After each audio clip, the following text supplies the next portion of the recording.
Yeah, I spent a lot of time actually looking into this called contingency management for my book, and it just doesn't work. The data does not back what they're promising, because when we're talking about this kind of scheme to get someone off of whatever their drug of choice is, usually in this case it would be meth, it doesn't actually work for the folks who are the most chronically addicted, the folks who are already out on the streets, whose lives have not been turned around. And then when you look at the data long term, it's just not there. They're not actually staying on it. So you might have some short-term gain for the folks who are not as deep into the addiction as the problem actually is on the streets.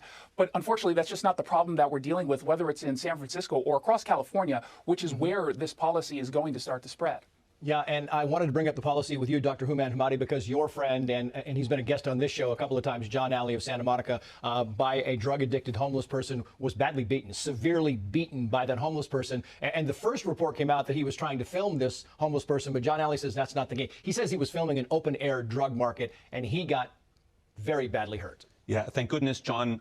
I talked to him just before the show. He's starting to heal. He's able to talk and function, but he's got a long road ahead. They broke his jaw in 2 different places. He was unconscious for 30 minutes, getting kicked in the head the entire time. But this is rampant. He was talking about the fact that you go through some of these areas in Santa Monica, Pacific Palisades, and it's just crazy how many drug-addicted homeless people there are. And they're doing nothing about it. They're handing, in Santa Monica, where this happened to John and where I live, they were handing, the city and the county go around handing out needles to people. They're not even exchanging for old needles. They're just handing out needles to addicts, doing nothing in return, doing nothing to force them to go into rehab. And it's not like these people, you could bribe them with a few dollars to get off the drugs. When you're so badly addicted to opioids, you're going to go through withdrawals if you just quit cold turkey. You have to go through a detox program that's carefully monitored by a physician. Otherwise, you could die. It's not so easy, and they're just making the problem worse, I think. Yeah, and John Alley wrote the following here, Jason Rance: there is no accountability or consequences for those who do not abide by the law. We are in a downward spiral. The city council, talking about Santa Monica, mayor, city manager, and city attorney are too concerned about offending those who commit crimes. The homeless addict who attacked me has opted for drugs in lieu of housing, and that's the case all over the country, Jason.